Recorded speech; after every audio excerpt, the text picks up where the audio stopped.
Shalom, shalom, shalom. Yisrael Yahel. Yehodan Dawid with you here on what they call 18th of September, 2022. Lady Hawkins, still trying to educate y'all new brews out there on some good music.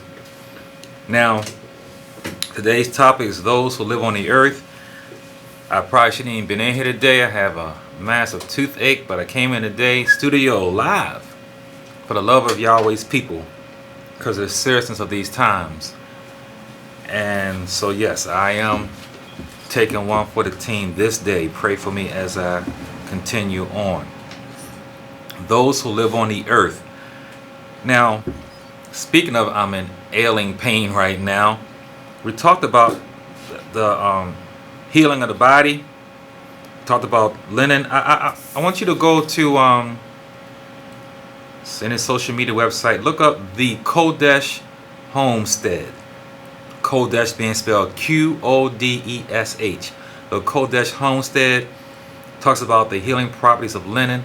You can get somebody from there who's more of an expert on this.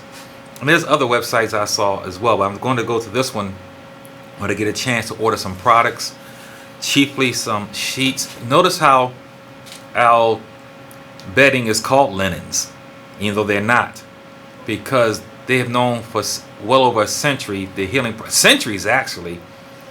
properties of linen, so much so that they use them for bandages in the hospitals and everything. And we talked about how the healthy frequency of our bodies is 100 megahertz. Right now my tooth is probably at 25, and 25 is a disease state, so I'm going to probably have to do something with this tooth. Cotton, pure organic cotton, is at 110 megahertz. Polyester is 10, so leave polyester alone. Silk and spandex, you're out there with that spandex on, zero frequency. So it's all about resonance versus dissonance, ease versus dis-ease. You know, disease means dis-ease. You're not at ease. So we want to have healthy bodies for this temple that we are inviting Yahweh Yeshua to live in. We know it's just not about our covering, but we have to have covering. Yahweh has instituted covering from the beginning, but also a healthy diet. And if we had more of a healthy diet, eating less popcorn and snacks, I probably wouldn't have this tooth problem. But a healthy chlorophyll diet. We also talked about having the proper aromas, especially in your mikdosh, where you worship the Most High Yah in your private studies. But the proper aroma in your room, the proper music. Music is so important.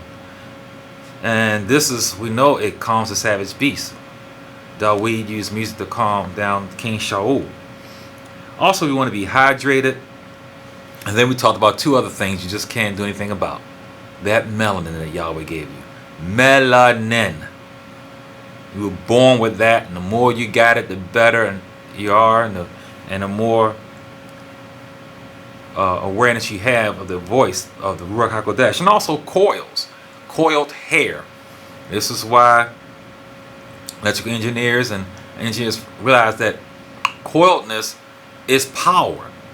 And we have this in anything that moves and has energy must have a coil.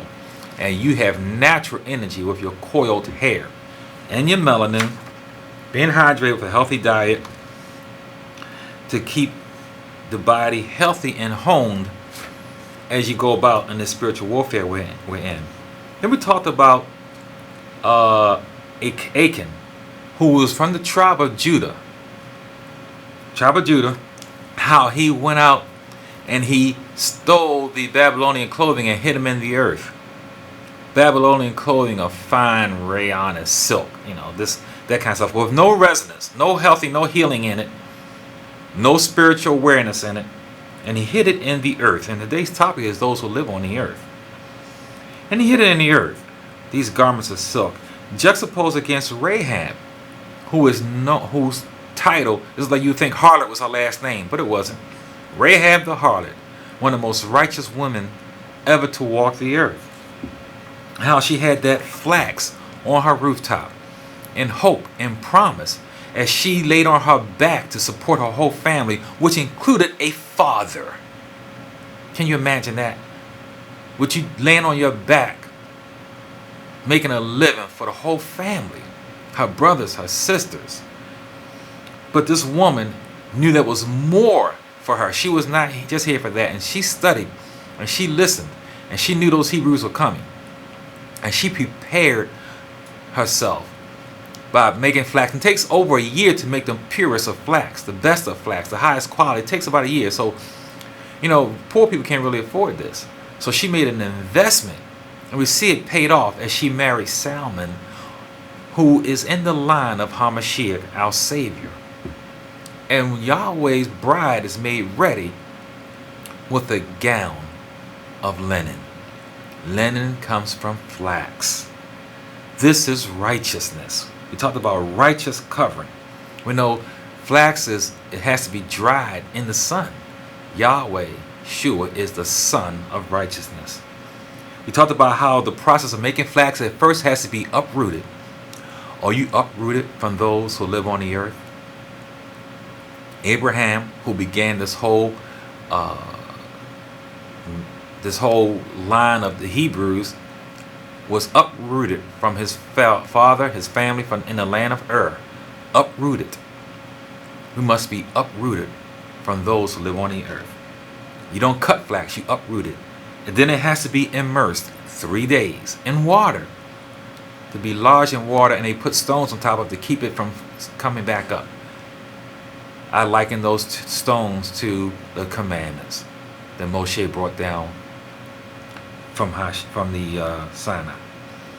Then we know that the flax must go through 3 mechanical processes that are most brutal, that no other anything grown from the earth can go through.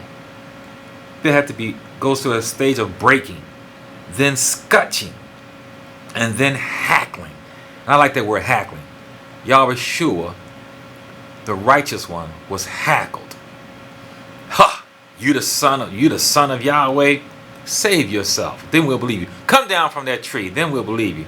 And while you're at it, save us. You look at you.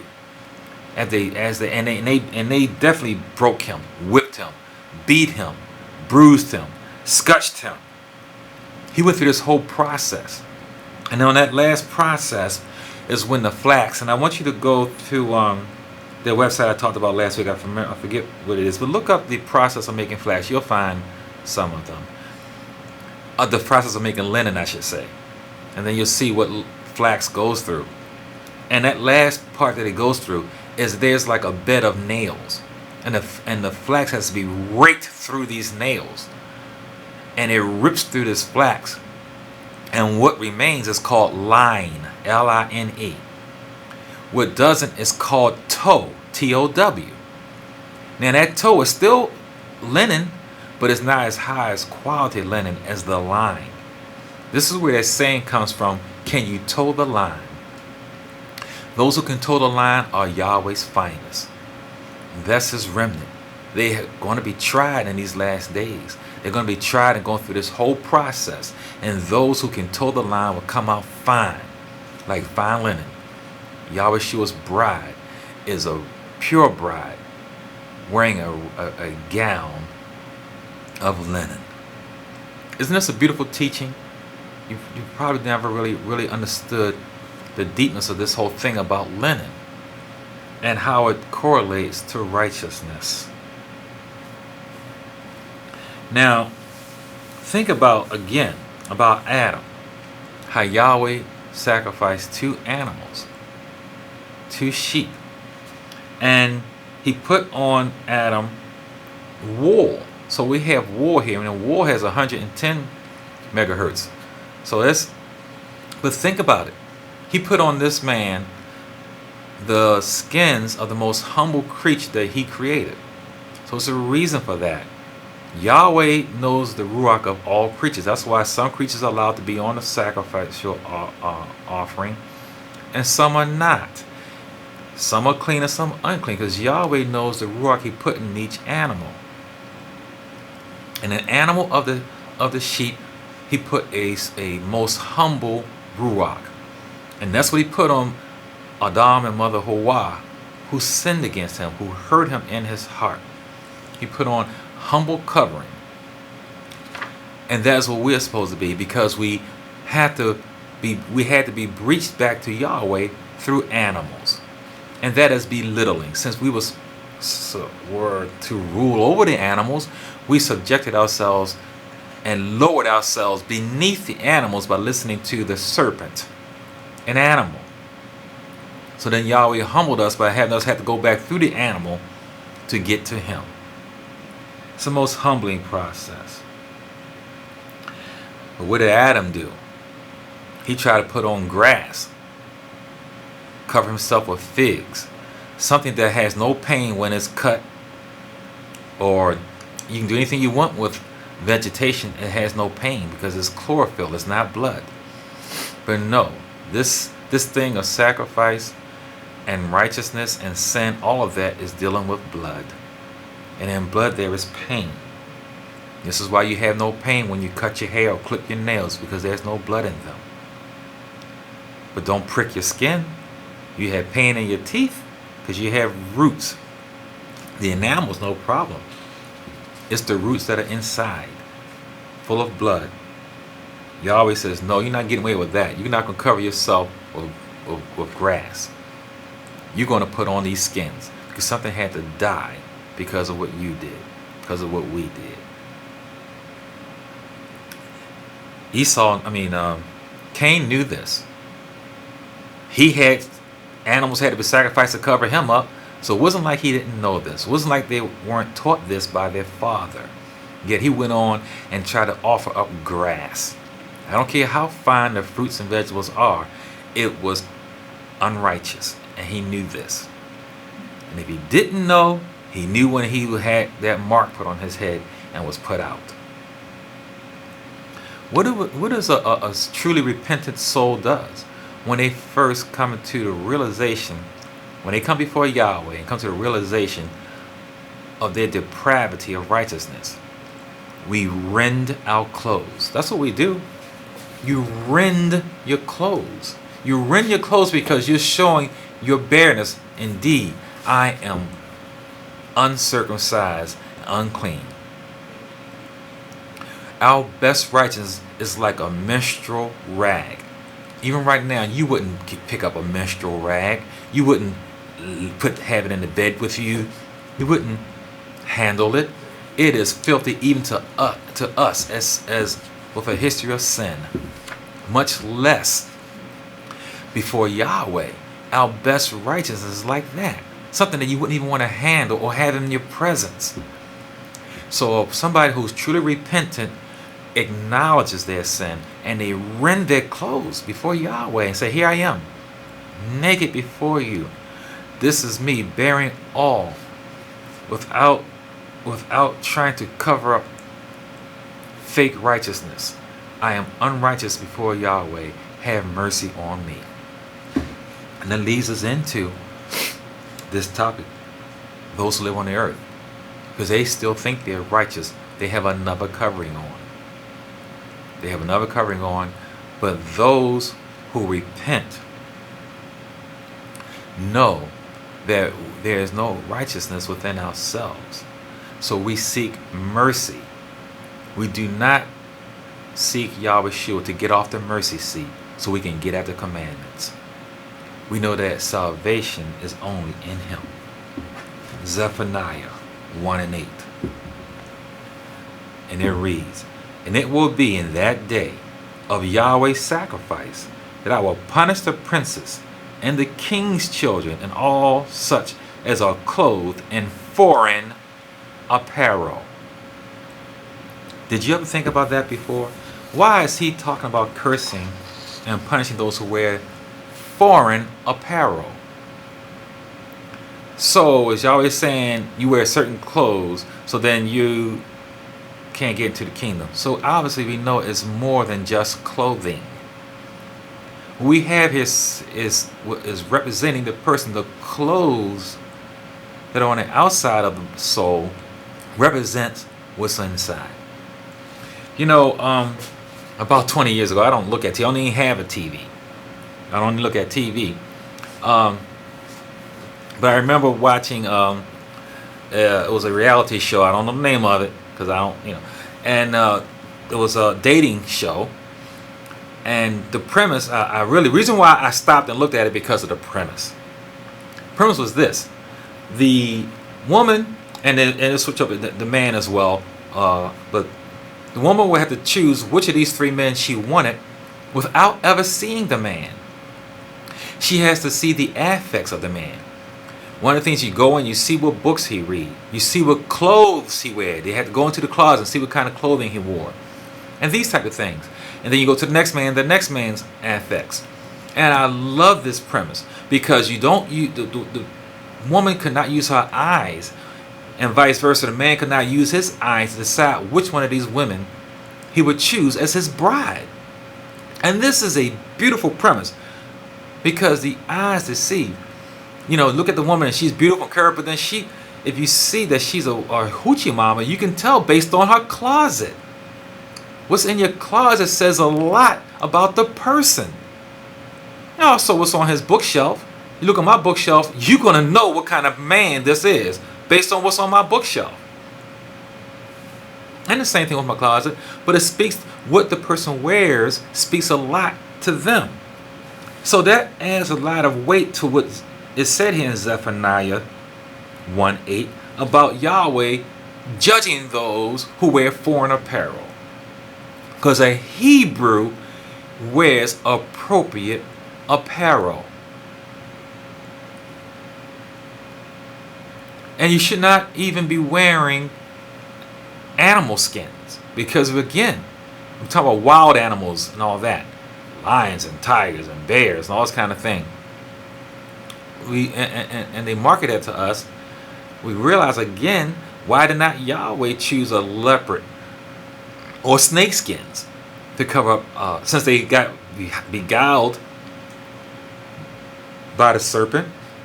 Because of the spirit, the ruach that was within the covering of that animal. It speaks to the animal. A deer is a Kodesh animal.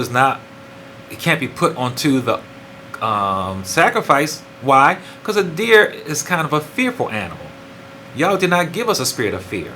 Even though it's Kodesh to eat, it was not allowed on the altar. All the animals that were put on the altar were animals that naturally can live with man. They do not rough man, they do not hide from man, and they kind of depend on man. Those are the kind of animals that were allowed on the offering for sacrifice.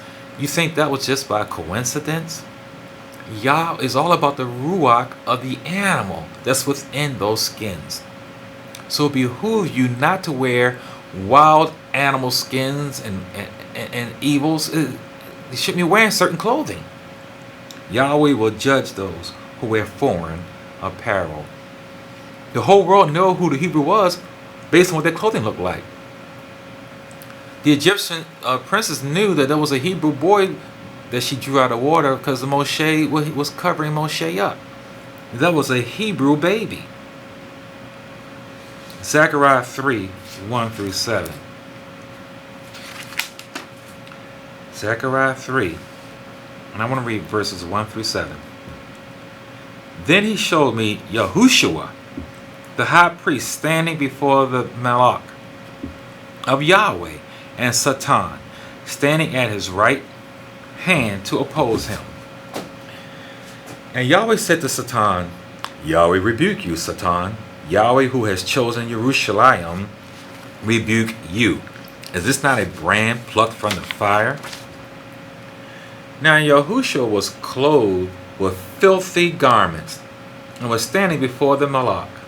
Then he answered and spoke to those who stood before him, saying, Take away the filthy garments from him. And to him he said, See, I have removed your iniquity from you, and I will clothe you with rich robes. And I said, Let them put a clean turban on his head. So they put a clean turban on his head, and they put the clothes on him, and the Malach of Yahweh stood by. Then the Malach of Yahweh admonished Yahushua, saying, Thus says Yahweh Sabaoth, if you will walk in my ways, and if you will keep my command, I want to talk about that, keep my command, then you will also judge my house, and likewise have charge of my courts. I will give you places to walk among these who stand here. Places to walk among those who stand here, those who walk on the earth, if you obey his commands. Yahushua means Yah, he is salvation. Yahweh means Yah, I am salvation.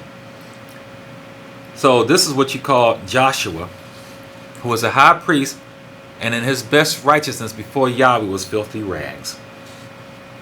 Yahweh, who was there, who was the angel of Yahweh, put on him his righteousness.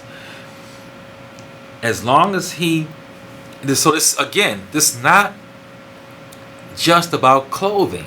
You see what it stands for. It stands for a disposition of the ruach of the person, a position they have with him. Are you going to say you can literally just go out from working in the field or doing whatever, and come into your prayer and worship place filthy and dirty, and just go ahead and start praising and worshiping Yahweh? If the circumstances cause for that, then that's fine. But other than that, you go into the house, you take a shower and change your clothes and come before Yahweh. And you gonna put on a shirt that's with a big old beer mug on the front of it, worshiping, praising Yahweh. Or you can put on a Betty Boop blouse. I mean, it does matter. It speaks to what this clothing is who the clothing is covering, what it looks like, and what it says on it. If whatever it's saying on it is speaking to who it speaks to, whether it's wine, beer, sex, or whatever. It is important what you cover yourself with. Yahweh is all about covering. Remember, we talked about, even if you had the most perfect body, you know it is sinful to go walking out in public, go to church butt naked, even if you had the perfect, most beautiful body. Go to a stadium full ball game. Go to work at the board office. You know that is unrighteous and filthy. Because the body is a body that has a history of sin, and it comes from the blood that's in it. We got the blood from the tree of Torah. I gave 8, 9, 10 scriptures on that. Animals have never sinned, so they have no shame to just go around just as they are. Animals do not have to cover up anything. They have done Yahweh no wrong. We have. Those who live on the earth. You know, this is why after Adam and Mother Hawa sinned, they didn't even know they were naked. They didn't even look at themselves. They didn't know. But Hasatan knew they were naked, because he and his 1/3 of the host that fell with him were knocked out of heaven and uncovered. Yahweh said you had to make a name for yourself now. He took away his name El at the end of their names, and now they were uncovered. They didn't have Yahweh's righteousness over them. This is why he went to the east of the garden and covered himself with jewels before he presented himself to Mother Hawa. He covered his nakedness with jewels, with things of the earth, things that come from the earth. He covered himself with. Now, Adam and Mother Hawa were naked because that glow, that Shekinah, was no longer over them. And now you could see their bare skin in their body, which is sinful. So they lost that covering, and they only knew it initially because it was made known to them by the first man who was uncovered, Hasatan, the accuser. The Yahweh said, "You are rebuked, a brand plucked from the fire." You know, I'm talking about those who live on the earth, and the reason why I want to talk about that, because we know that in these latter days, why is the Bible talking about judging those who live on the earth? In Revelations alone, you can probably find 15, 20 scriptures about saying this thing. But I want to mention just 7 of them, because we know in these latter days there's also Yahweh's remnant on the earth, and there's also the remnant that has to go through the trials and be purified 10 days. So obviously, when the saying goes that Yahweh's going to punish those who live on the earth, It must not mean those who are walking, living, and breathing. It means more than that. Just like our clothing covering means more than just clothes. Let's read Revelations 3 and 10. Yahweh speaking, and he says, "Because you have kept my command to persevere, I also will keep you from the hour of trial, which will come upon the whole world to test those who live on the earth." First, Yahweh speaking. Second, he said those who persevere. Did not just get finished reading in Zechariah 3:1-7. In verse 7, he admonishes Yahushua, which means Yah, he is salvation, to persevere in keeping his command. Not plural. One word, command. Right here in Revelation 3:10, Yahweh is telling this faithful called out assembly, this is the assembly of Philadelphia, that they have persevered and kept his command. One word, command. And they have persevered. This is the faithful assembly, Philadelphia, that everyone claims that they are in. So, Philadelphians, what is Yahweh's command then? We know what the word means. It means brotherly love. Thank you. I hope you're getting this message that I've been sending for the last 3 months as we head into trumpets next week. Love Yahweh with all your heart, might, and soul. Love your neighbor as yourself. This is Yahweh's command. Am I teaching heresy? Obviously, the answer is no. I'm in good company with Yahweh. Yahweh says that the delineation between his people and those who live on the earth, which is the topic today, are those who persevere and keep his command. He said it in the Old Testament, which you call it, and the New Testament, which you call it. Keep his command. And his command is to love him and to love his image. You and me are his image. This is his command. And it was praised to the faithful called out ones. Go ahead and read it for yourself. Revelations 3:7 all the way down to 13. The so-called Church of Philadelphia. Not saved based on keeping 660-something commandments. The sheep that went to the right got onto the right for doing good works to Yahweh's image. They did it from their heart because they didn't even realize they were doing it for him. They said, "When did we see you We didn't see you, Yahweh. The woman just needed some food. Her child needed some food, that's all. The man just needed $5. Yahweh said, that was me. That was me. The ghosts on the left, they came there expecting to be saved, so they must have been doing good works. They were doing good 666 commandment works. See, the thing about these people who live on the earth, we're going to talk about this. In this verse I just read, he says, "I will also keep you from the hour of trial, which will come upon the whole world to test those who live on the earth." But the Philadelphians are also on the earth. So the difference is the Philadelphians kept the command of Yahweh, like the sheep on his right. Those who live on the earth were keeping the commands of Moshe. And those who live on the earth benefit from the earth and its continuance. They benefit from this. If Yahweh comes, it will stop their roll, stop their flow of gaining. When the earth does well, they do well. Those who love Yahweh do not wax when this earth waxes. This earth waxes and we wane. Go to another example, Revelation 6 and 10. I'm not going to read it, but the saints said, "How long, Yahweh, before you avenge your blood on those who live on the earth?" Obviously, was not talking about Yahweh's remnant. They're on the earth also. Those who live on the earth are persecuting us. They're persecuting us with their policies, their laws that they enact and try to force on us in fear. to comply with their standards of what is lawfulness.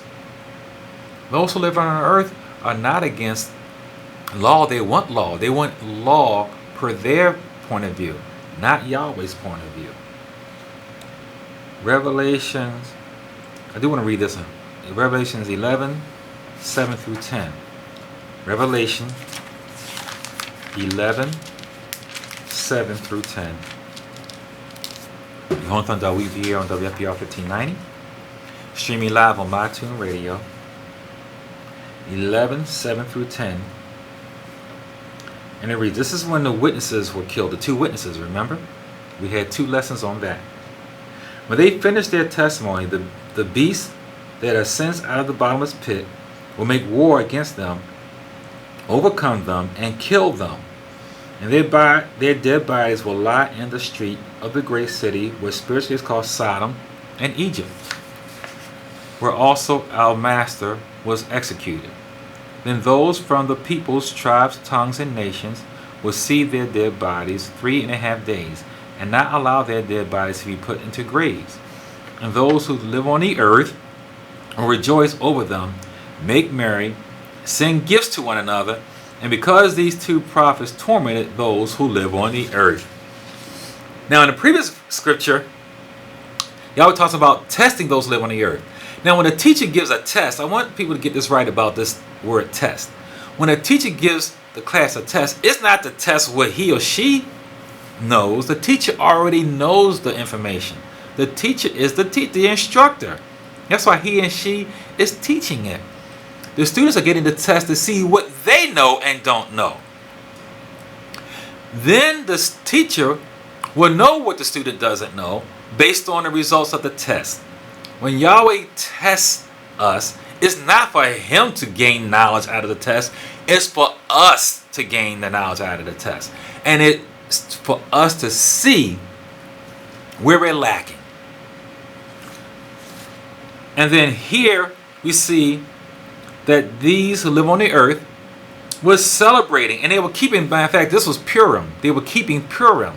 Keeping, once again, all those endless sets of commandments, and Purim happens not to be in the Bible, because those who live on the earth like to add onto the word of Yahweh. But they were giving gifts and exchanging gifts. This wasn't Christmas, this was Purim. This was happening in Jerusalem. See, it says the great city which is called Sodom and Egypt, spiritually called Sodom and Egypt. That's Yisrael, fallen apostate Yisrael.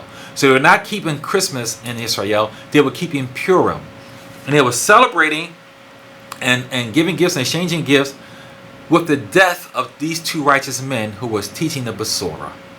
This shows that even then, at these latter days, with Elijah and Moshe himself, the law and the prophets, they claim they're keeping the law, but they're not understanding it.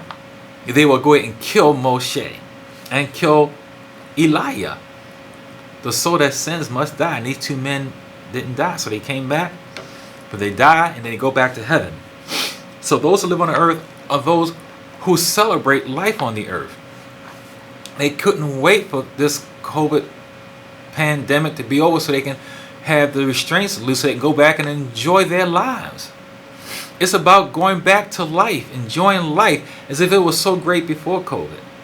Those who love Yahweh were being tormented before COVID, during COVID, and even now. There's no good life. There's no good times on this earth. Yes, I know we go out and I had a good time with the pastor and his wife and his family and the brothers and sisters yesterday. A great, beautiful celebration. Praise Yahweh. It was a beautiful time with righteous people.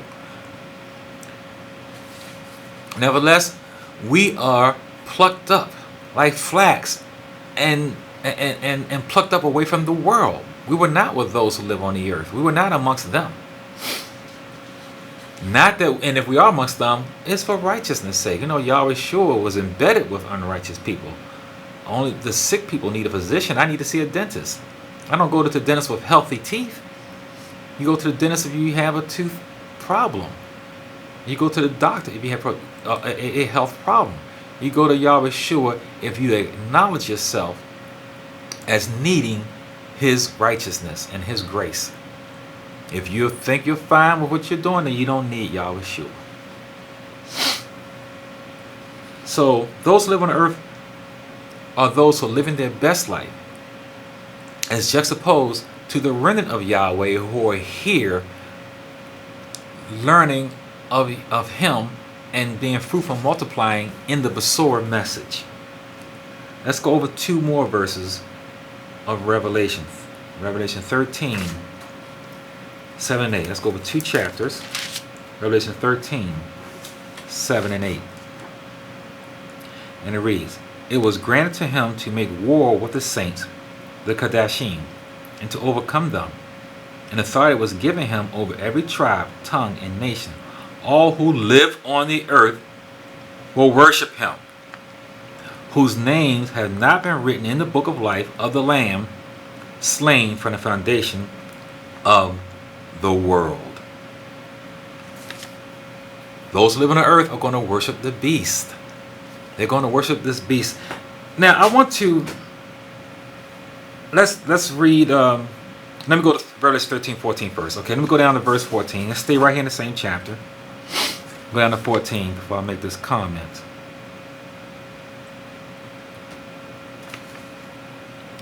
And it reads, "And he deceives those who live on the earth by those signs which he was granted to do in the sight of the beast, telling those who live on the earth to make an image to the beast who was wounded by the sword and lived."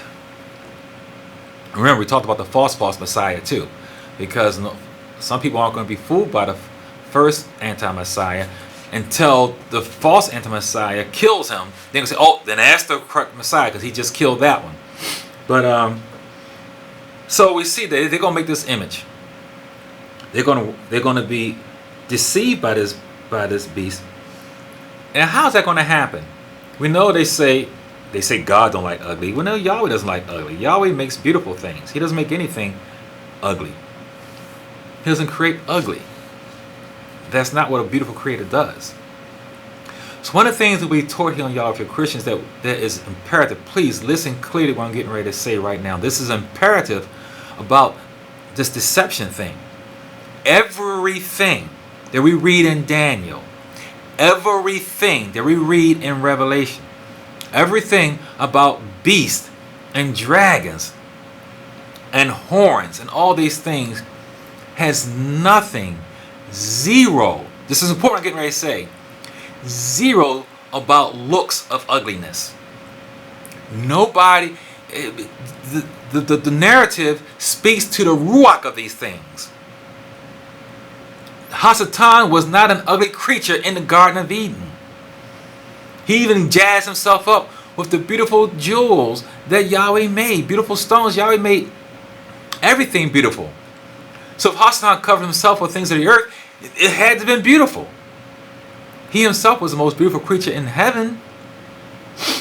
So one of the things that people get, that the Satan has once again deposited an improper image into most people's brains. It's about what he looks like, about what Yahweh looks like, about what his people looks like, about what the bride, all this. The image is wrong. Everything is going to look good. The government system is going to look like a good system. No one follows ugliness. If somebody's deceived by something's ugly, you're not going to, if you see the poison bottle right there next to your food, you're going to say, wait a minute, this person tried to poison me. If you see, if somebody's out there committing harlotry, they're going to probably choose a better looking harlot over the ugly one.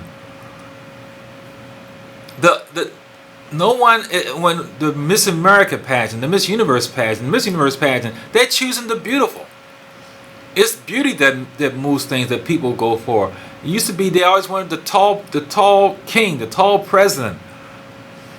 But what Satan is offering is going to be beautiful. It's not going to be a beastly looking thing. It's not going to be ugly. This is critical, Yisrael, for you to understand. Satan is not going to offer anything ugly in these latter days. Every law and rule that he's going to put forth is going to look like a good law. He's going to get rid of debt. Who's against getting rid of being out of debt? I raise my hand for that. Yeah, I don't want to be out of debt. Yes. Love is going to wax cold, so lawlessness is going to abound. So Hasatan comes in with what? If there's lawlessness, he's going to come in with the law. To try to get everybody back on track, re-railed back on track for lawfulness. Who's against that? Nobody's against lawfulness. Nobody. No matter what color you are, no matter what sex you are, no matter where you are on the economic ladder, it is something that is universal. This is why this is going to be the universal thing used for deception. Because it doesn't matter what faith you are, what religion, what age. Everyone wants lawfulness. You don't want somebody to have the right to just walk in your house, smack you around, eat your food, take your wife. You want lawfulness. You want to know that if you're driving your car and you have a green light, that people going on the other side is going to stop on the red light. You want to know that. You want to know that your garbage is going to be picked up. You want to know that, you want to have order and understanding and peace in your heart, that there's law and order in your life. We were created that way. This is why this is the only thing that can be used to fool the whole world. The whole world is going to be deceived. Those who live on the earth. It can only be done by one element, one variable, and that is the law. Not about the name. I used to think the same thing myself. That's why Yahweh for Christians really need now to be called Yahweh for Hebrews, but I can't change it now. Because the Hebrews need to know that all of the offerings to us in these latter days will be beautiful. And it'll be something you will sign on for. It'll be something you understand. He's going to enact laws that make society work again. You're not going to have debt. And the people espousing will be handsome men and beautiful women. They're going to be androgynous, or they're going to be melon rich. Or you who hate the white man, don't worry. You're going to have a black devil up there to fool you. You'll have a Hebrew devil up there to fool you. They're going to be beautiful people enacting beautiful laws on the outside. A wolf in lamb's clothing. He's going to put on the fleece, and he's going to fleece the people. That's where the saying comes from. Being fleeced. Being fooled, hoodwinked, tricked. Everything about Daniel Revelation is about ugly spirit, not ugly looks. This is what's going to trick those who live on the earth. Go over one chapter, Revelation 14:6, and it reads, Then I saw another angel, another Malach, flying in the middle of heaven, having the everlasting Besorah to preach to those who live on the earth, to every nation, tribe, tongue, and people. Now, so they're given a chance. We know what happens when Hasatan is released from his prison after 1,000 years. They're going to all go back to Hasatan. No, then evil and wickedness cannot change. Can Yahweh change? Word says Yahweh does not change. Then his opposite, his opponent, Hasatan, likewise cannot change. Hasatan cannot do anything but murder, lie, and kill and destroy. He only does evil. He only does wicked. Hasatan cannot do what is told, what is righteous, what is Sadiq, what is good. He can't do it. Gave him one little space to go ahead and attack Job. He came full blast all at one time. Killed and destroyed everything right from the beginning. Killed all his children.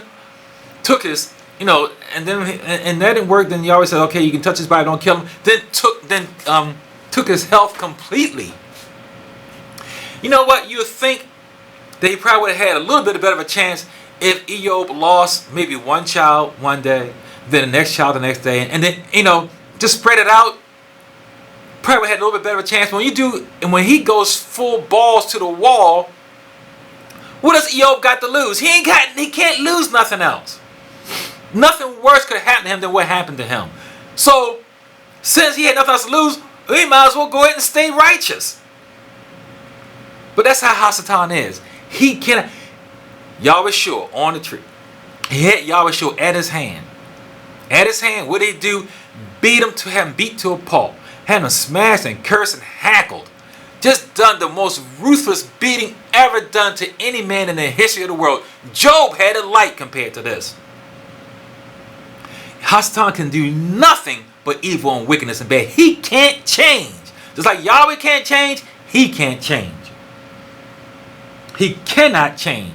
So even though you have 2 witnesses from heaven teaching his word, 3 Malachim from heaven teaching the whole world the word, they cannot change. This is why Yahweh is going to be just when he speaks and blameless when he judges. When he gives that righteous judgment and he'll be justified, they will be punished and burned forever. And it means what it says. They worm will not die. In Mark, I think it's Mark chapter 7, said it 3 times. They worm will not die. It will be forever. He said it's forever, then it's forever. That's just and that's righteousness for wickedness that cannot change.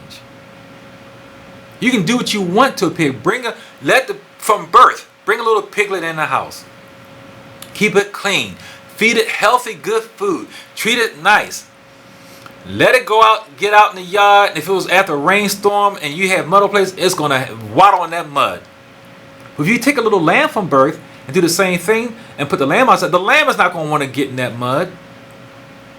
You take a snake. You think a snake, and from birth, you think a snake doesn't want to do anything else but do what it does, slither and eat rodents. Is it going to ever not bite your hand if you put your hand to his mouth? Evil is evil. In the ruach, in the spirit, in the blood, in the marrow, in the bones, in the soul. It is evil. Now this thing about knowledge, I want to educate our people again. I'm talking about knowledge increasing, because the record says that my people are destroyed for lack of knowledge in Hosea 4:6. Everybody reads Hosea 4:6. But they do not read, they always, for some reason, they take this the wrong way about this knowledge. Immediately they talk about inventions and creations and things that man had made. That's not a prophecy. That's not a prophecy about things. Knowledge is going to increase. They're going to make faster cars and faster iPhones and better iPhones. All you got to do is read Hosea verse 1. Go up a few verses and see what the narrative is truly talking about. It's not talking about the knowledge of faster planes, trains, and automobiles. Hosea 1 says, the word of Yahweh that came to Hoshea, the son of Beri, in the days of Uzziah, Jotham, Ahaz, Hezekiah, king of Judah. In those days, Jeroboam, the son of Joash, king of Israel, the family of Hosea. Let me see. I'm reading the wrong one. My apologies once again. That's why I need some help here. Hosea 6:1. Come and let us return to Yahweh, because he has torn, but he will heal us. He has stricken, but he will bind us up. After 2 days, he will revive us. And there I go again. Apologize to you, my family. Finally, here we go. I got the right one. Got a new Bible with the bigger writing. I'm still messing up. Hosea 4:1. It reads, hear the word of Yahweh, you children of Israel, because Yahweh brings a charge against the inhabitants of the land. There is no truth or mercy or knowledge of Yahweh in the land. There is no truth or mercy or knowledge of who? Of Yahweh. This is what they destroyed by. And you keep on reading down in Hosea 4. Then when you get to verse 6, he talks about we're being destroyed for not having this knowledge. It's not about the knowledge of inventions. So, in the latter days, when you and me are charged with teaching this to all 4 corners of the earth, of course we're going to fail, but don't worry. Yahweh is going to send down Moshe and Elijah, the 2 witnesses, to do the same thing on what we call the eastern half of the world. And the western half of the world is going to get the 3 angels. All 4 corners of the earth are going to be increased with knowledge. And this is just not me saying this. You go to Isaiah 11:9, and I can go there because of my time running out. Yahweh was talking about the knowledge going to the entire world in Isaiah 11:9. And then let's go to the New Testament, Matthew 24:14. When the knowledge of Yahweh is going throughout the entire world, then the end will come. It's right there. Please write the scriptures down. Isaiah 11:9, Matthew 24:14. So I gave you Old Testament and New Testament. The world is going to come to an end to those who live on the earth because they will have no excuse. They will have the knowledge of Yahweh, and they're still going to deny it. Even right now, I said before, get your smartphone out right now and type in, what is the name of God? And Yahweh comes up. So this is routine knowledge now. Now my ministry is really now focusing on Hebrews who are waking up to this new knowledge that's increased in these latter days. And they're waking up like cavemen, going back to stone commandments, making the same error their forefathers made. Please do not go that road. The road leads to eternal damnation. Go to the road of grace, of Chaim. As a matter of fact, receive Techanol, which is miracle grace. So this whole thing of Isaiah 4:6, about knowledge increasing, go back to Isaiah 4:1, where it says that the knowledge that is lost is the knowledge of Yahweh. Today we had that knowledge. Right now, you need to wake up with all gravity of seriousness about these last days. Because when your neighbor next door, your people at work, everybody, everywhere you go, you can't, just go ahead, do a survey. Everybody knows about Yahweh. As far as you let them tell it. The name is not Yahshua, Yahushua, Yaharalah, Yahawashah, and all these other things. Whatever variation they got, because the lineation of salvation is not going to be how you pronounce the name. It's going to be whether you accept the man. Not how you pronounce the name. I used to think it was going to be how you pronounce the name. The accurate name of the Savior is Yahweh. You ain't going to be saved or lost based on that. You're going to be saved or lost based on how you do unto others, you have them do unto yourself. Even somebody who is what one may call a retarded person knows they're being treated right or wrong. They don't know if they're being loved or not. You can call this person retarded. If that person is being smacked and kicked, they know that doesn't feel good. They know they're not being treated right. And they was in a home of love where they were being cleaned and bathed and sung to and talked to and read to and fed. They would know that is love. So a little poor mutt knows whether it's being treated right or wrong. You kick the dog and smack the dog, have him in the cold, out in the cold.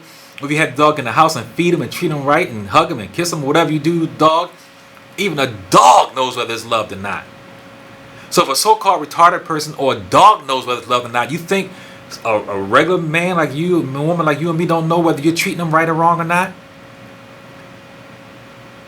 Do unto others you have them do unto you.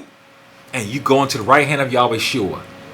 But you knew was waking up, smacking people aside the head, was stoning people, and talking about wanting more wives, and cursing people who are not where you are when you just woke up.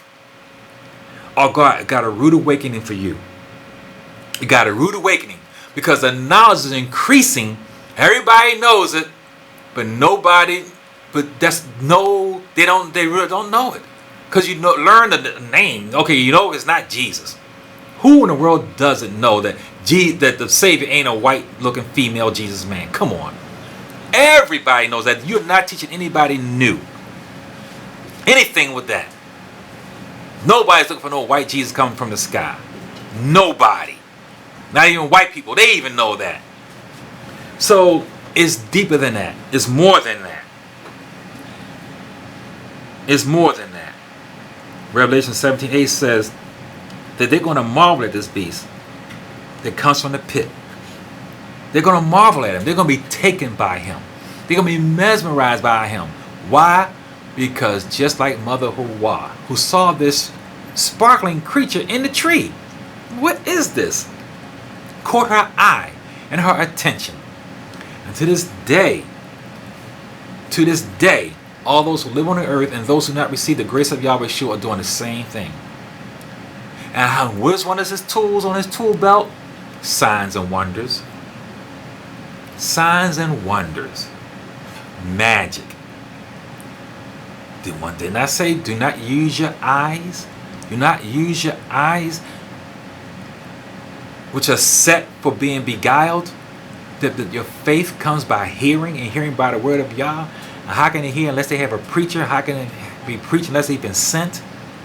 Get yourself under sound preaching and good teaching like you're getting right here. That your faith may be increased, because good preaching is going to teach the meat. The meat is Yahweh Shua. None of these garnishes and these other things. Teaching the meat of this word. Those who live on the earth, marveling at the beauty of this man's voice. This man's voice quivering, and that pitch tone, that resonance that's dissonant with nature. They're going to be taken by it, and taken by his looks, and taken by his voice, his beauty. This whole thing about Yahweh will provide how much? I'm going to talk about that next week, but we got trumpets next week, and we're going to talk about that. And it's actually on the actual day. It's on Sunday evening actually. So until then, Shalom Aleichem, peace be on you.